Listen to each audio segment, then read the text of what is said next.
ইঞ্জিনিয়ারিংয়ের দুনিয়ায় এমন একটা টুল আছে যা প্রায় জাদুর মতো কাজ করে। এটা ইঞ্জিনিয়ারদের এমন জিনিস দেখতে সাহায্য করে যা খালি চোখে দেখা যায় না, আর ভবিষ্যতের ডিজাইন তৈরি করতে সাহায্য করে। আসুন আজ আমরা সেই দারুণ শক্তিশালী টুল ফাইনাইট এলিমেন্ট অ্যানালিসিস বা FEA নিয়ে আলোচনা করি। চলুন শুরু করা যাক। একবার ভাবুন তো, এটা কি করে সম্ভব? একটাও আসল গাড়ি না ভেঙে না ছুঁয়ে কি করে বোঝা যাবে যে অ্যাক্সিডেন্ট হলে ঠিক কি হতে পারে? এই অসম্ভবকে সম্ভব করার পেছনের রহস্যটা কি? চলুন আজ সেটাই জেনে নিই। আর এই রহস্যের সমাধান হল ফাইনাইট এলিমেন্ট অ্যানালিসিস।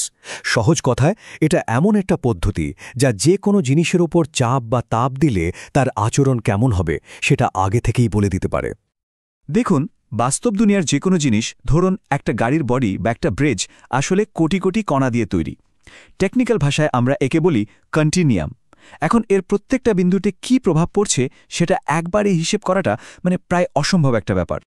তাহলে উপায়টা কি?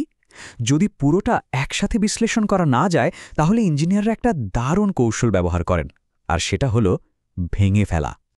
এই যে একটা বিশাল জটিল জিনিসকে হাজার হাজার ছোট সহজ টুকরোতে ভেঙে ফেলার পদ্ধতি, একেই বলে ডিসক্রিটাইজেশন। এটাই কিন্তু FEA এর আসল ম্যাজিক।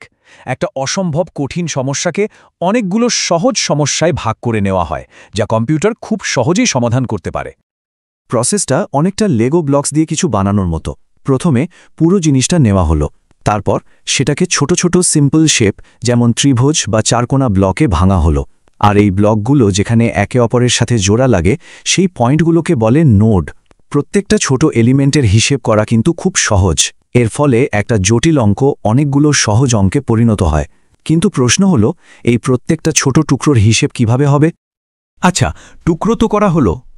এখন পরের প্রশ্ন হলো, এই টুকরোগুলো কোন নিয়মকানুন মেনে চলবে? দেখুন, প্রত্যেকটা ছোট এলিমেন্ট কিন্তু ফিজিক্সের খুব সাধারণ নিয়মগুলোই মেনে চলে। যেমন চাপ দিলে কতটা বাঁকবে বা গরম করলে তাপটা কিভাবে ছড়াবে। এই বেসিক নিয়মগুলোকেই যখন আমরা অঙ্কের ভাষায় লিখি, সেটাই হয়ে যায় গভর্নিং ইকুয়েশন।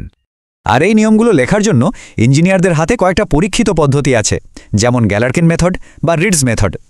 এগুলোকে বলতে পারেন এক একটা গ্রামার, যা দিয়ে এলিমেন্টের জন্য রুলবুকটা লেখা হয়। তো হাজার হাজার টুকরোর জন্য নিয়ম তো জানা গেল, কিন্তু এতে পুরো জিনিসটা সম্বন্ধে কি বোঝা গেল?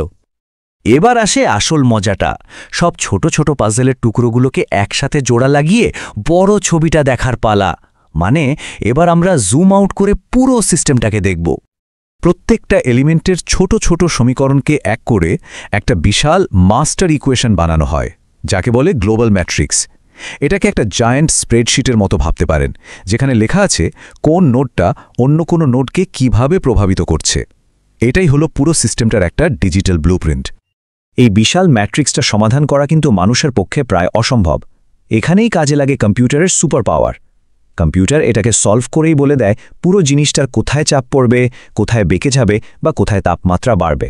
আচ্ছা, এটা বাস্তবে দেখতে কেমন লাগে? চলুন এই পুরো কনসেপ্টটাকে একটা খুব সহজ রিয়েল লাইফ উদাহরণ দিয়ে বোঝা যাক। ধরুন একজন ইঞ্জিনিয়ার একটা সাধারণ মেটাল ব্র্যাকেট ডিজাইন করেছেন। এখন চিন্তাটা হলো, এটাতে যদি ভারী কিছু ঝোলানো হয়, তাহলে ঠিক কোন জায়গাটা সবচেয়ে আগে ভাঙতে পারে। তো যা আমরা শিখলাম ঠিক সেটাই করা হলো। ব্র্যাকেটটার একটা ডিজিটাল মডেল বানানো হলো, সেটাকে ছোট ছোট এলিমেন্টে ভাঙা হলো, ডিসক্রিটাইজ করা হলো। আর তারপর কম্পিউটারকে বলা হলো, এই নাও লোড, এবার গ্লোবাল ম্যাট্রিক্স বানিয়ে সলভ করো দেখি। আর তার উত্তরে কম্পিউটার কি দিল? একটা রঙিন ছবি, যাকে আমরা বলি স্ট্রেস ম্যাপ। যেখানে টকটকে লাল রং, তার সেখানে চাপ সবচেয়ে বেশি, আর ওটাই হলো সবচেয়ে দুর্বল জায়গা। দেখুন কত সহজে ডিজাইনের ভুলটা ধরা পড়ে গেল। তাহলে পুরো প্রসেসটা একবার মনে করে নেওয়া যাক, কি বলেন? চলুন এবার সবটা একবার গুছিয়ে নিই আর বুঝি যে এই ইঞ্জিনিয়ারিং পাওয়ারটা আসলে কতটা জরুরি। ফাইনাইট এলিমেন্ট অ্যানালিসিসের পুরো প্রসেসটা মনে রাখার জন্য একটা সহজ শব্দ আছে, DEAS। ডিতে ডিভাইড ভাঙো, ইতে ইকুয়েশন প্রত্যেক টুকরোর জন্য নিয়ম বানাও, এতে অ্যাসেম্বল সবগুলোকে একসাথে জোড়ো, আর এসে সলভ কম্পিউটারের সাহায্যে সমাধান বের করো। ফাইনাইট এলিমেন্ট অ্যানালিসিস শুধু একটা টুল বা সফটওয়্যার নয়, এটা আসলে ইঞ্জিনিয়ারদের জন্য একটা ডিজিটাল ক্রিস্টাল বলের মতো। এটা দিয়ে অদৃশ্যকে দেখা যায়, ভবিষ্যতের এয়ারক্রাফট, আরও মজবুত ব্রিজ, এমনকি শরীরের ভেতরের বায়োমেডিক্যাল ইমপ্ল্যান্ট সবকিছু ডিজাইন করার পেছনেই আছে এই কনসেপ্ট। এটা শিখলে শুধু পরীক্ষায় পাশ করা যায় না, ভবিষ্যতের নির্মাতা হয়ে ওঠার আত্মবিশ্বাস পাওয়া যায়। আর এটাই হলো একজন ইঞ্জিনিয়ারের আসল সুপার পাওয়ার।